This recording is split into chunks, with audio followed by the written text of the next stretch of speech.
Thank you very much. Kindly call your witness, Representative Chua. Ay, nako, pahiya na naman si De Lima. Pinatigil.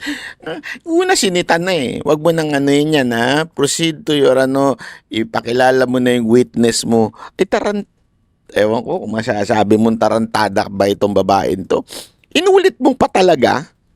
Di ba? I mean, what kind of lawyer ikaw? Ano kay propagandista ka, hindi ka dapat lawyer. Halatang halata eh. Kinukonclude niya na yung mga dapat sasabihin ng witness. Kaya nga ho, may witness para sila magsasabi, tapos i-cross-examine, tapos let the judge. Hindi yung ikaw para kang judge. Di ba? Ganun ang ginawa ni De Lima. Ayan, pinatigil pa siya. Keso nagdadrama pa siya. Maraming mawawala sa spets ko pag pinatigil ako. Oh, buti na lang matikas to si Escudero. Una, pag-usapan muna natin yung kakatawa talaga ito. Pag-usapan muna natin yung yung sinasabi ni Lacson na wala daw competent na witness. Kasi tama nga naman. Sinasabi nyo, may withdrawal. That's a fact. That's a fact that there is a withdrawal. And there is nothing wrong with having a withdrawal of such. Diba? So, the witness, itong particular na witness na ito, yung land bank, manager o whatsoever ang kanyang posisyon, ay wala po siyang napatunayan. Grabe, umiyak si Chua. Naku po. Bakit ko naman nasabing umiyak? Tila umiyak. Hindi ko alam kung sigurado. Hindi ako sigurado kung umiyak talaga. Pero tila umiyak po si Chua at ang kasamahan niyang mga prosecution. Lang simula. Yung palang opening statement ni De Lima. Doon pa lang napaiyak na ata to si De Lima. Baka naihito sa palda niya eh. Baka lang naman. Alam mo yun? Kasi yung kanyang opening statement, talaga nga namang pinatigil dahil pasaway. Hindi sumusunod. Ilang beses na pong nasita ng presiding officer na si Escudero yung prosecution for concluding na as if it is a law yung mga sinasabi nila. Okay? Hindi po kasi dapat ganyan yan. Let the witness speak. Kasi, para mo tinuturuan yung witness at para mo na rin sinasabi,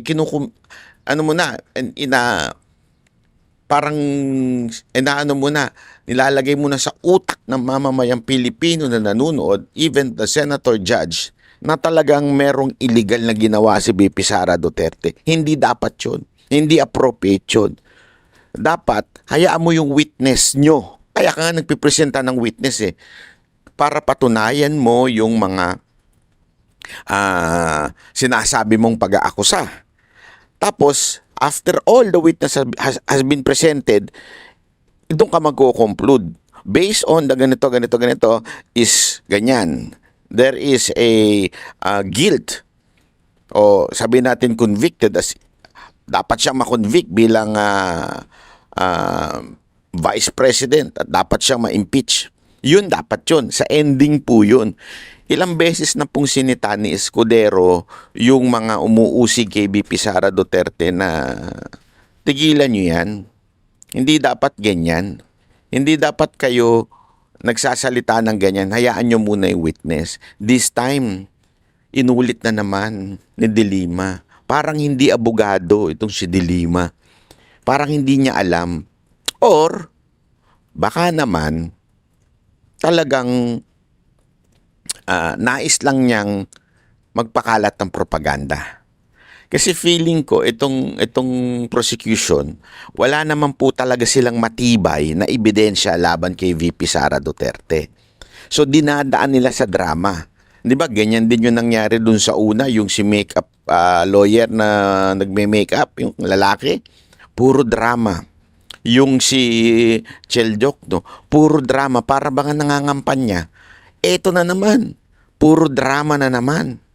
Etong si De Lima. Medyo napunam na po siya dito. Pakinggan natin tong buo ipi-play ko dito sa aking iPad at pakinggan ho ninyo ha. At nandyan din yan, sa video lalabas din yan. Ito po, wait lang. Wait. Oy, tomate. Okay. Your Honor, may we comment on that matter? Yes, what is the pleasure of Attorney Paul? Your Honor, I'd like to apologize for having to comment on this matter, but as far as I recall, the presiding officer already made a ruling before against opening statements, Your Honors. Again, I will be very conscious, Honorable De Lima, with respect to statements of fact and law that are not coming out from the mouth of any witnesses you will be presenting. So kindly be precise and short with respect to your opening statements. You may proceed, ma'am, subject to those reminders. Thank you, Mr. Presiding Officer. This is about 5 minutes or a little more than 5 minutes. Mr. Senate President, Mr. Presiding Officer, Honorable Senator Judges, mga kababayan, magandang umaga po. Sa ating pagbabudget para sa pamilya, dahil hindi naman unli ang pera, masinop ang ating paggasta sa talagang kailangan at kapakipakinabang natin nilalaan. Ganyan din dapat sa pondo ng bayan. Sa yugtong ito ng paglilitis, pag-uusapan natin ang confidential funds. Ito ang budget para sa mga sensitibo at surveillance-related activities upang suportahan ang mandato ng mga civilian agencies. That a budget is intended for confidential operations does not mean that the conduct of the officials involved in the handling of people's money is exempted from the demands of transparency, scrutiny, and accountability. Public office is a public trust. Yan ang sabi ng konstitusyon. Sakop nito ang lahat na nasa gobyerno. At ang utos na yan ay hindi pwedeng balewalain dahil confidential lang o confidential ang pondo. Ang confidentiality ay para protektahan ang lehitimong operasyon at informant. Hindi ito pahintulot para mag-imbento ng pangalan at dokumento. Hindi ito palusot para ibulsa ang pera. Kung confidential ang pondo, lalo pa ngang mataas ang pananagutang kaakibat nito. The Constitution entrusts this court with the solemn duty to determine whether the respondent Vice President committed culpable violation of the Constitution, graft and corruption, and betrayal of public trust. The evidence will show that she did. This case, Article 1, is about 612.5 million in confidential funds entrusted to VP Sara Duterte through the Office of the President and the Department of Education. This is not about one missing receipt. This is not about a clerical error or accounting mistake. The evidence will reveal a pattern, a systemic course of conduct that, taken as a whole, demonstrates graft and corruption Your Honors, and betrayal of public trust. With the permission of the Honorable De Lima, yes, Counsel for Your Honors, Respondent. again, Your Honors, I think we have to object to the statements being made by the Honorable De Lima, with all due respect, of course. Your Honors, they can do that through the offer of their evidence, Your Honor. Chair will instruct the this is Honorable De Lima another- to kindly limit her statements. I was listening intently in the beginning. It was okay, Honorable De Lima, but later on, you did make conclusions of law already, which the chair orders to be stricken from the record. You may wind up, Honorable De Lima, but kindly avoid conclusions of fact and law. Your Honors, please, if I may just be given just Yes, a few seconds. Your Honors, ang naging problema natin nung huling pagkakataon na pinayagan natin yung ganitong statement at sinasabi na nga ng presiding officer is kahit naman i-strike off the record natin, narinig na po at nasabi na. So to allow, Your Honors, again, a continuation of such is really goes into the matter of fair play, Your Honor. Honorable De Again, Lima, with all due kindly respect, wind Your up. Honor. Again, you were forewarned beforehand to kindly limit your statements. Hence, you are faced again with a similar situation. Kindly wind up, Honorable De Lima, and call your witness. Ang dami pong malalampasan sa aking opening statement because Yes, this is but, supposed to be an again, overview it is the of the court's case, position, the overview of the evidence. to let the witnesses speak, not the counsels, insofar as the evidence is concerned or conclusions of both fact and law. Kindly wind up, Honorable De Lima. I submit to your honors, and so I will wind up. Kapag ang isang impeachable officer, tulad ng pangalawang Pangulo, ay nabuso ang kapangyarihan sa paraang sumisira sa accountability Same o objection, Your sumusuway Honor. sa pananagutan, dapat pa ba siyang pagkatiwalaan? Dapat pa ba siyang manatili sa pwesto?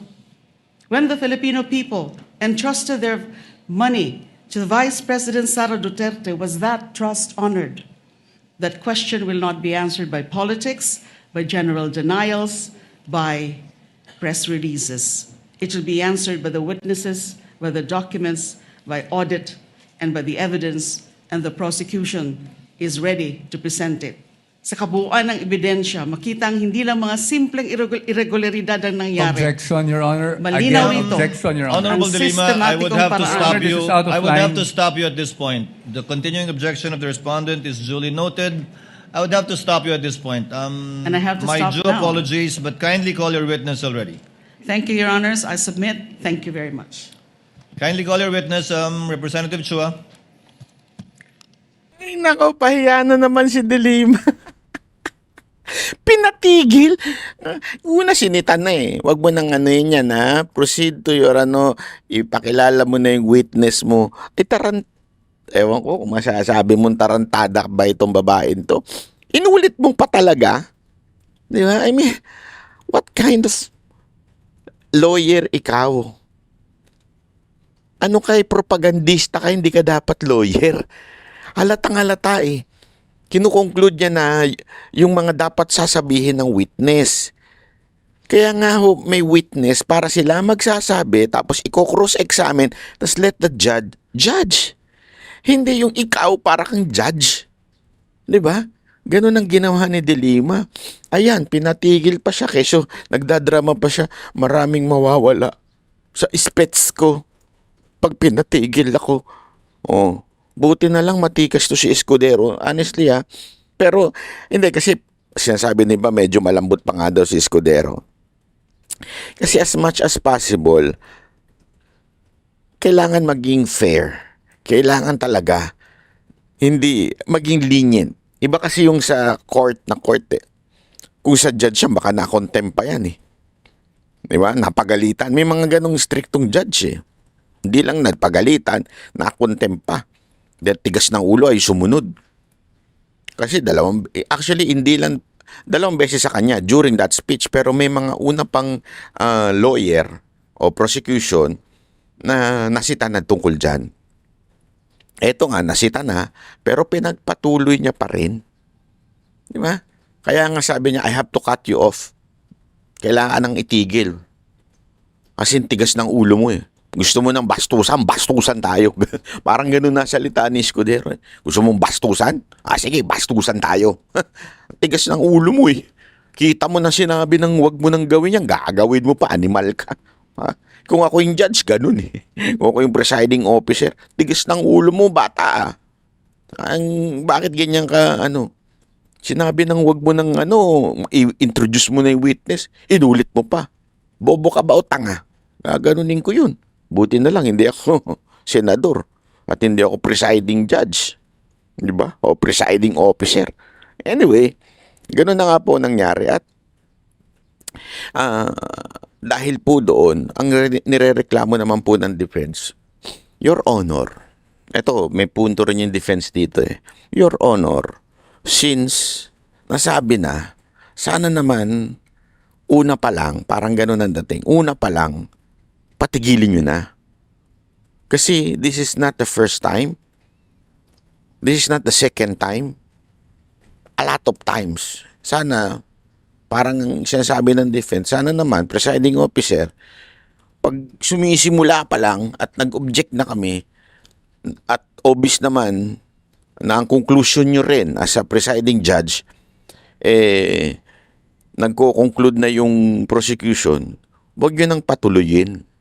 Cut off nyo na kaagad. Kasi, oo nga, napigilan nyo nga pero narinig na ng taong bayan.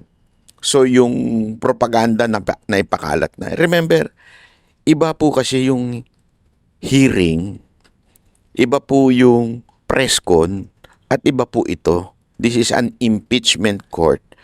Kung puro pala propaganda ito, di ba? Sabi nga ni Panelo, hindi ito impeachment trial eh. Parang propaganda lang itong impeachment. Kaya alam nyo, sa totoo lang, yung taong bayan, marami na nagsasabi na nawawala na ng gana dito sa impeachment. Ang haba pa nito, aabot pa to hanggang next year daw. Pero ngayon pa lang nawawala na ng gana. Kasi nga, it's really obvious na hindi ebidensya ang pinipresenta dito kung hindi propaganda lang. And nung nakita nyo yung latest survey na sinasabi, doon sa latest survey po, sinasabi, ang gusto ng taong bayan, ebidensya ng inyong paratang. Hindi propaganda sa inyong paratang. Ebidensya ang hinihingi ng taong bayan.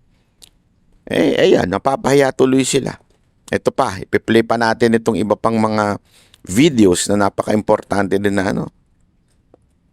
Kasi, sa totoo lang, sabi ko nga kahit nga si Lacson, pakinggan natin yung kay Lacson ha. Tingnan ninyo. Natawa ako dito. Feeling ko naihi ito si Chua nung sinagot niya. Wait lang ha. Ito. Pe-play natin yan.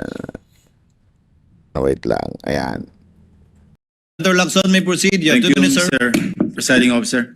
Hindi po ako magtatanong. I will only make a manifestation. I'm only wondering why neither the prosecution nor the defense is presenting a competent witness in the handling of intelligence and confidential fund.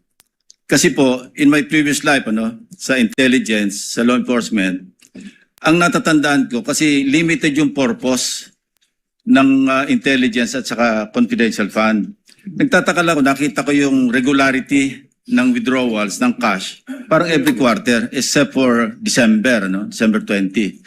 So sana kung para ma-educate kami at saka magkaroon kami ng informed decision later on, sana meron tayong competent witness sa pag-handle ng intelligence fund or confidential fund.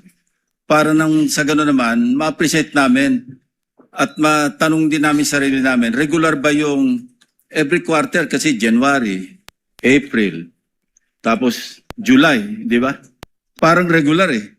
Ang alam ko, pagka may pangangailangan dahil merong intelligence gathering operation, may confidential activities, saka palang mangangailangan ng pera. So yun lang, Mr. Presiding Officer. The defense may also respond or comment. So with the prosecution. Thank you. We will recognize both sides, but recognize first to respond to the inquiry of the manifestation, rather, of Senator Judge Lacson. The Honorable Chua. You may proceed, sir. Thank you, Your Honor. Your Honor, we will be presenting our witness, pero hindi po siya yung testigo po pagdating po dyan. In time po, we will be presenting witness or witnesses that will explain yung manner po ng confidential Kasi I asked my staff, wala po sa listahan ng testigo na meron tayong competent witness. Yung COA, diba? So saan ang galing yung sinasabi niyo may present Yung kayo? COA po. They will be the COA one is not a competent witness sa pag-handle ng intelligence and confidential funds. Somebody, Your Honor, meron po kasi maybe kami reservation. a retired intelligence officer, somebody like that na maalam mag-handle. Nagtataka lang ako bakit masyadong regular tapos yung una pa, natapat pa na magpapasko.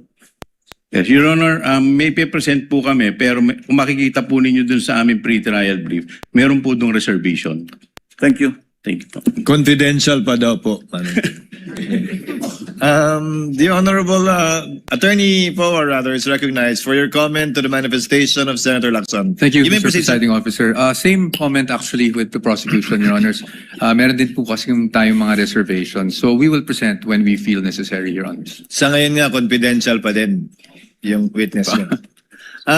Senator Erwin Tulfo is recognized for his availment of round 2. You may proceed, sir. You have 2 minutes. Thank you, Mr. Presiding Officer. Miss Witness, ito pong transaksyon na 125, 4 times po yata ito. Tama po ba? Tama po. Alright. Hindi po ninyo na-report ito sa AMLAC? Gaya po ng sabi ko po, na-invoke ko po yung AMLA rule, prohibiting us to disclose po any information regarding No, I'm that. not saying na you have to disclose to us, pero I'm saying kailangan po bang i-report ito? Kasi ma'am, ayon po sa AMLAC law natin, covered po ang lahat po ng government transactions ng government agencies. Tama po ba? Do you Opo. agree to that? All right. Yes po. At saka, another thing, ito po ba ang transaksyon na ito ay nasa ilalim ng list of due and demandable accounts, payable, LDDAP, at saka meron po bang itong advice to debit account, ADA?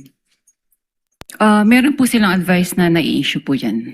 Okay, pero nasa ilalim po ba ito ng LDDAP, yung list of due and demandable accounts? I think agency na po ang pwedeng sumagot po regarding this. Okay, all right. That's all, Mr. Presiding Officer. Thank you, Senator Judge Erwin Tulfo. Senator Judge Risa Ontiveros. Una, pag-usapan muna natin yung kakatawa talaga ito. Pag-usapan muna natin yung yung sinasabi ni Lacson na wala daw competent na witness. Kasi tama nga naman. Sinasabi nyo may withdrawal. That's a fact. That's a fact that there is a withdrawal. And there is nothing wrong with having a withdrawal of such. Diba? So the witness, itong particular na witness na ito, yung land bank manager o whatsoever ang kanyang posisyon, ay wala po siyang napatunayan na kaduda-duda. Ang napatunayan lang niya ay may withdrawal. So, alam naman natin may withdrawal. Tapos na sapat yun eh. May withdrawal. Okay, next witness. Tapos na yun. Ang tanong, anong ginawa doon sa withdrawal? Di ba? Doon pa nga lang sa issue ng withdrawal, ang dami na pong loopholes. Hindi niya masagot ng diretso. Ayon na rin yan kay Tulfo, di ba? Kay Erwin. Tinatanong siya. Lagi niyang tinuturo, hindi sigurado. Hindi, doon sinasabi niya wala siyang kaalaman. Ang may kaalaman, yung isa. Parang every time na lang, laging ganun. Wala silang kaalaman. At ang may alam, yung in charge sa time, bakit ka naandyan? I mean, bakit ka pinresinta ng prosecution? Alam ko, naandyan ka dahil sinumpina ka ng prosecution. Pero, bakit siya pinresinta ng prosecution na wala naman siyang napatunayan? Remember, ang pinatutunayan dito ay yung paggastos o paglustay daw di umano ni BP Sara Duterte ng confidential fund. Pero dito, ang sinasabi lang, paulit-ulit, ay yung merong na-withdraw. At sinabi nila sa AMLAC na hindi nga hindi nga suspicious eh. Kasi dalawa yan eh. Unusual and suspicious. Ipapaliwanag natin yan ha. Bakit? Remember ito, sa bangko, pag ikaw nag-withdraw ka ng mahigit 500, at that time 500,000 eh. Pero ngayon, I think 1 million na. O nag-deposit ka ng 1 million o nag-withdraw ka, ay matatawag na unusual yun at kailangan natitrigger ang AMLAC. Okay. Remember, this is a department. This is a Department of Education. Aba, naturalmente lalagpas ng 500,000 yan. 500,000 ha? Yung ordinaryong Pilipino pag nag-withdraw o nag-deposit, lagpas ng 500,000. Yan pa kayang isang departamento. So, doon sa issue ng unusual, ay hindi ho ibig sabihin illegal. Mamaya, papaliwanag natin yan. Itatanong din sa witness. Pero yung sinasabing suspicious, yun ibang usapan yun. Ano yung suspicious? Ibig sabihin, hindi siya pangkaraniwan at sunod-sunod at kahinahinala mukhang, kaya nga suspicious mukhang illegal. So, dito, hindi nga napatunayan yung part na yon. Hindi nga nila masagot kung ito'y suspicious. Tapos, hindi man lang sila nagpresenta ng, sabi nga ni Lacson, competent witness para magsabi, sandali, yung pag-withdraw ng ganito kadalas, ay yan ay hindi ho tama. Kasi sa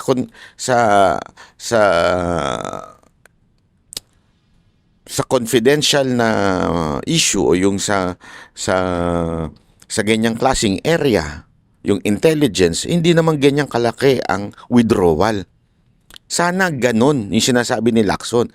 Sana merong isang confidential na what do you call this? Parang spy, agent na may kaalaman sa confidential funds, sa intelligence funds, na magsasabing unusual yung ganyan na pag-withdraw. Wala nga. Tapos, dito pa matindi nung tinanong si Chua. Kaya nga, hindi ko alam kung umiyak to si Chua Sabi ni Chua, sabi niya, hindi, meron pa po kami na inihandang witness. Sabi ni Lacson, pina-check ko sa staff ko, wala na. Ano yung sinasabi mong meron pa kayo? Tapos ang biro na lang ni Escudero, baka confidential. Ganyan kayo pinagtatawanan na. Kasi hindi pa pwedeng surprise witness. Kasi court to hindi naman po ito propaganda. This is a court. Hindi pa pwedeng surprise. Kailangan ipresenta mo na kagad yung witness mo. Ipakita mo na yung witness mo. Sabihin mo na, ipapalista mo na yan, isusubpina na yan. Hindi yung pwedeng surprise o confidential. Ay bay, gago pala talaga itong mga prosecution na to. Nasita tuloy sila ni Lacson. Siyempre, tinanong naman yung defense ni Escudero. Sabi niya, kayo, meron ba kayong witness na tunay na sabi niya, we have reservation. Okay, bakit reservation? Ibig sabihin nun, pag meron silang pinresentang witness, maybe, magpipresent kami ng aming witness na tatabla doon sa witness nila. Kaya reservation, hindi pa sigurado. Diba? Biglang humiritan naman si Escudero. Kaya lang, pasensya na kasi confidential pa yung witness nila Kaya, nagigets ninyo? Kaya importante na pinalilista yung mga witness kasi hindi pa pwedeng one-sided ang pagpipresenta sa court. Dapat both side pinipresenta. So kung magpipresenta sila, magpapalista sila, ikaw naman bilang defense, magpapalista ka rin na susuplak dun sa kanilang witness para ngayon magbabanggaan ng ebidensya at yung judge ay magja-judge. Ganon po ang sistema sa korte. Hindi pa pwedeng confidential ang datingan. Chua, abogado ka Alam mo ang problema kasi dito sa mga prosecution, feeling ko, hindi ito mga trial lawyer. Ito yung nag-bar, pumasa, nagkaroon ng titulong lawyer, attorney, tapos biglang tumakbo bilang public official, bilang congressman o councilor, si Chua kasi galing siya bilang councilor yan biglang tumakbo, hindi na nag-practice. So, walang kakaranasan sa trial court. Siguro kung meron mang karanasan yan, baka nung dinimanda sila o di kaya naman nung sila'y umatin. Pero hanggang ganun, hindi talaga sila yung umusig, hindi sila yung litigator, hindi sila nasa defense, wala silang kaalam-alam. Kaya tingnan nyo, puro sablay. Hindi nyo napansin. Ang alam ko, meron lang akong siguradong karanasan dyan. Siyempre, siguro naman si Diokno kasi din yan Malamang sa malamang may karanasan yan. Pero gayon pa man, dito sobrang sablay na po. Alam mo kung sino lang tingnan nyo, tatlo na yan. Si Lacson, si Raffy Tulfo. Ay, hindi pa pala. Wala pa pala si Raffy. Si Erwin pa lang. Okay? Tapos, alam mo kung sino lang ang sumang-ayon? Ito si Ontiveros. Ipi-play ko sa inyo kung sino lang sumang-ayon. Ontiveros for second round. You may proceed, ma'am. When you're ready, you have 2 minutes. Salamat po, Mr. Presiding Officer. Madam Witness, yung unusual pa rin, bago ibang tanong. Kanina sa prosecution, involved limit. Magkano po yung cash involved limit Sa branch po sa namin. branch ninyo? Oh, pwede ko bang hindi sagutin po yan for security? All right. Then hindi ko itatanong yung follow-up question doon. Ito na lang. Sabi po ninyo, wala ang branch ninyo ng ganyang amount. Kung pwede nyo sabihin, magkano po ang halaga na meron ang branch nyo? Yung malaki po kasi amount. So, in Yes. any given day po kasi, talagang wala po kami branch. So, pwede ko po in average, kung ano lang po yung sa tingin namin na kasya po yung during the operational transactions po ng branch. for the Magkano day. po yung average na yon sa branch nyo? Transactions for the day? For us, mga ano po, maybe, mga 20M po. 20M. So ito pong 125 million ay times 6 po dun sa average na transaction sa branch nyo in a given day. Opo. Okay. And then, sabi nyo rin po kanina sa prosecution, kailangang tawagan ang cash center ninyo para i-transact yung amount. Magkano po yung floor ulit na halaga para kailangan yung tawagan ang cash center ninyo? Any cash requirements naman po ay tinatawag namin sa cash center po namin for assistance. Okay. Would you say anything above 20 million, kailangan kayong tumawag sa cash center? Kahit po less than, basta po requirement po namin sa branch for that day, sa daily operations po namin. And yung 125 million na yon ay lampas sa kaya ng branch nyo in that day? Opo. Okay. Kaya unusual ang sinabi nyo kanina Opo. sa prosecution. Opo. Okay po. In total, kalahating bilyong piso in cash ang winidraw ng Office of the Vice President. Sa experience, karaniwan rin po bang mag-withdraw ang isang ahensya ng ganyang halaga, kalahating bilyong piso, in cash, sa loob lamang ng 8 buwan? Hindi ko po yun masasagot kasi yung agency po maybe ang dapat pong sumagot about it. Oh, pero para sa branch po ninyo, naranasan nyo na po ba in the higit 3 dekadang nagtrabaho kayo sa Land Bank na merong alinmang ahensyang nag-withdraw ng ganyang halaga, kalahating bilyong piso in cash sa loob lamang ng less than 3/4 of a year? Wala po akong ma-recall kasi mostly nga po ang sabi ko ay puro through online or ang transactions na po nila or cheque. Okay. At bilang branch manager, sinigurado niyo po ba na otorisado talaga ni Vice President yung pag-withdraw ng kalahating bilyong piso?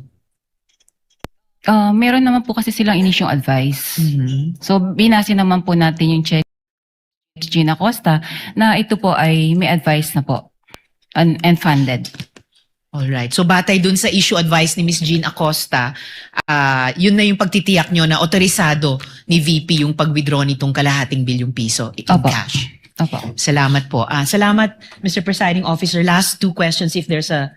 Ay, nako, parang tanga si Ontiveros. Di nyo nakita? Nakita niya yung style niya. Yung style niya, pinalalabas niya na bakit may unusual. Yeah. May kaduda-duda. Kasi dito kasi, ang goal dito ng mga propagandista, itong prosecution at saka si Ontiveros parang nasa prosecution eh. Pinaprosecute niya. Alam mo yun? So, ang ano nila kasi dito, magkaroon lang ng duda. Yun ang importante sa kanila eh. Magduda ang taong bayan. Magduda yung senator judge. Eh dito, sa mga tanong ni Ontiveros, napahiya siya. Di ba tinanong niya kung tumatawag ba kayo dun sa parang office nyo para kumuha ng pera. Ano sagot? Oo. Pag lumagpas ba ng 20 million, tumatawag kayo?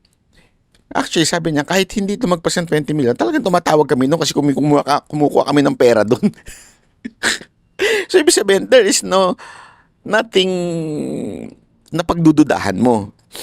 Tapos tinanong niya pa, di ba? Sa 3 dekada mo nang nagtatrabaho dyan. Meron ka bang nakitang hihigit pa sa pag-withdraw ng ganyan? Yan yung style ni Ontiveros eh. Akala naman niya siguro kakagat yung witness. Sabi niya, wala po akong kaalaman kasi digital na ngayon eh. Digital na po ang ang withdrawal. So, hindi nang kailangan ng presensya ng tao na para pumunta doon. So, sa madaling salita, yung gustong palabasin ni Ontiveros na first time in history, ganito ang withdrawal. Kaya na naman ang ulul. Sabi ko nga, kawawa naman to si Ontiveros, ano? Kasi, alam mo, dapat sa susunod, mag-research ka muna na maigi. Tapos, tinanong niya pa, sa tingin mo ba, otorisado ito ni Vice President Sara Duterte?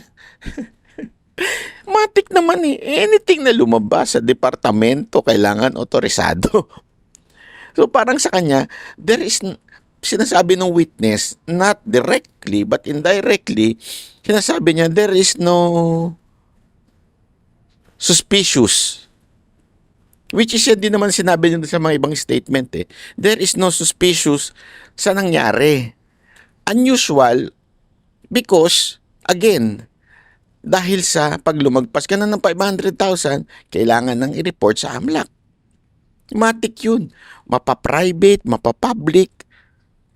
At that time, pag lumagpas ka na, ano na po yun? Hindi na pangkaraniwan. Hindi naman po ibig sabihin ng hindi pangkaraniwan ay illegal. Sabi ko, alam mo, dito talaga pahiyang-pahiyaho itong si Ontiveros eh. Kasi, alam mo, ang problema sa kanya, pinipilit niya yung gusto niyang lumabas. Eto, panoorin naman natin yung kay Raffy Tulfo. Maganda ito kasi mismong yung mga kaalyado ni Marcos, nakikita na palpak itong witness. Ito, wait lang pakita natin na. Madam Witness, ayon sa COA Circular 2015-01, pagdating sa disbursement ng confidential fund, ang authorized lang dapat talaga yung head ng agency or yung designated person ng agency na yon. You agree? And in this case, ang SDO is Edward Fajarda. Alam na natin, kanina pa natin pag-usapan. Correct? Yes, sir. Now, anong mga dokumentong sinamite sa Land Bank, DepEd Land Bank para magpapatunay na in fact talagang si Edward Fajarda ang designated SDO? Wala po. Wala? Wala po. Anong sabihin wala? So, walang dokumentong isinumite na dinedesignate si Fajarda ng head ng agency na yan para sabihin, ito ang SDO. Ito yung maging katransaksyon nyo? Wala? Wala. Laway lang? Nagpunta po dun si Mr. Fajarda na siya yung payee at nag-present po siya ng identification. Of course, pero dapat meron siyang dokumento pinipresent na siya ang dinedesignate ng head ng agency na yon bilang SDO. Right? Wala po silang na-present Wala. sa amin. And then you honor it? Face value? Nagpakita lang siya ng dokumento, ako si Fajarda at ako yung designated SDO, just like that. And you said, okay. Yes, sir. Wow. No. Under the COA circular, it should only be the head of that agency who happens to be the BP. Or kung ayaw ni BP, magde-designate siya ng tao na maging SDO niya at meron siyang dokumento pipirman para ini-endorse niyang SDO na yon. Who happens to be Fajarda. And you said, wala. So sinabi ni Fajarda, hello, ako si Fajarda, akong designated na SDO ng DepEd, and agad-agad pininiwalaan niyo. During the first encashment, na-mention po ni Ma'am Sonia na mag-e-encash si Mr. Fajarda, pero parang hindi naman niya na-mention na SDO. No, ma'am. Ang ibig sabihin, dapat someone should have endorsed Fajarda as the SDO for the DepEd. Sabi mo, wala. So pumunta lang si Fajarda doon, presenta yung sarili niya, sinabi niya akong SDO ng DepEd, and then sabi niya, okay, sige. Yes. So hindi kayo sumunod doon sa patakaran ng COA circular? Wala pong na-present sa amin, sir. Wala. Okay, so paano niyo malaman kung si Fajarda talagang authorized na mag-withdraw o makipag-transact ng limpak-limpak na salapi sa Land Bank DepEd. As payee of the check, in-honor na po namin yun. As pay of the check. So sino ang tumatawag sa inyo para sabihin na si Fajardo pupunta dyan at mag-withdraw ng such and such amount of money day before or 2 days before? Si Miss Sonia De Leon po. Sino po si Sonia De Leon? Siya po ang head ng cash division ng DepEd. Okay, siya yung kilala niyong head cash division ng DepEd. Pero you know what, nagtataka pa rin ako na wala kayong hawak na dokumento na nagsasabing si Fajardo ang designated SDO coming from the head of that agency na pirmado. Wala. Wala, sir. Thank you, Madam. Your Honor. Thank you, Senator Judge Rafi. Actually, the chair would like to make a brief interjection. The payee of the check is Fajarda. Correct, ma'am? Yes, sir. So kung kanino nakapangalan yung cheque, doon yung ibibigay. Yes. Yung cash o kapalit Yes, yung Your cheque. Kung SDO man siya o hindi. Pero sangayon sa COA Circular, SDO lamang ang pwedeng pangalanan ng mga ganyan cheque. Hindi nyo na po alam yung bagay na yan. Nag-ano lang po kami sa payee ng check, sir. Kung kaninong pangalan yung nakalagay doon, yun po ang sinusunod lang niya. Alam mo, eto hindi ko alam kung pinalalabas ba ni Tulfo, ni Rafi Tulfo, na merong discrepancy doon sa pag-withdraw. Hindi ko alam kung nagiging sarcastic siya by saying, na bakit iba ang nag-withdraw?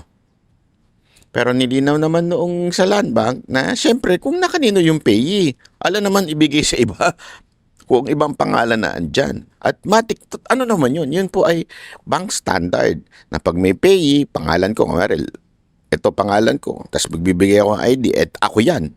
Bibigay sa akin yung pera. Karapatan yun nung may hawak ng cheque. Diba? Hindi ko alam kung nagiging sarcastic lang si Rafi Tulfo or gusto lang niyang palabasin na merong discrepancy ginawa ang office, not office of the Vice President, but the DepEd in relation with their secretary na si VP Sara Duterte. Hindi ko alam kung yun ang pinalalabas niya. But one thing is for sure, dito sa mga bagay na to, ang nabibiyak, hindi naman si VP Sara Duterte. O ang parang nasusuplak o napapanatan ay hindi si VP Sara Duterte. Kung hindi, yung witness. Kung sinasabi nga dito, parang sinasabi ni Escudero, bumase kayo sa payee. Hindi kayo bumase sa circular ng COA na dapat kung sino yung SDO, siya dapat ang kumuha. Diba? Tinanong niya yon. Ano sagot niya? Opo, sa payee. Hindi niya alam yung sa circular ng COA. So dito, makikita mo, na loob-loob ko, walang kwenta pala yung witness nyo. Hindi niya alam ang takbuhin. Hindi niya alam ang patakaran. Diyan pa lang basag na siya. Di ba? Pagpasensyaan nyo na, hindi ko binabanatan yung witness. Pero diyan pa lang, malalaman mo na meron ng pagkakamali yung manager. So, kung meron palang pagkakamali yung manager o itong Tagalan Bank, paano ka makakasigurado na yung sinasabi niya na mga withdrawals ay suspicious? Hindi. Wala. Ibig sabihin, this person has no credibility in terms of movements of money inside the government. Yun yung nabasag dyan. I'm not sure kung yun ang gustong palabasin ni Rafi Tulfo o baka gusto niyang palabasin ay sirain yung sistema ng ginawa ng DepEd. Pero ang siguradong lumabas dyan ay walang alam yung Tagalan Bank pagdating sa transaction within the government. So, therefore, if a witness na pinresent ng prosecution walang knowledge, hindi alam ang sistema, so hindi siya pwedeng maging sapat na witness or competent witness against doon sa paglulustay ng pera. Naintindihan niya ibig sabihin? Remember, ang pinatutunayan dito is not yung transaction. And the burden of proof, hindi sa defense. Kaya nga hindi na nagtanong yung defense eh. Bakit? Doon pa lang sa mga tanong ng mga senador, sumabog na yung credibility nung witness na pinresenta ng prosecution. Ibig sabihin, walang alam. Hindi ka panipaniwala. Kasi walang alam pagdating sa transaction within the government. Yan yung sinasabi kong kapalpakan ng prosecution.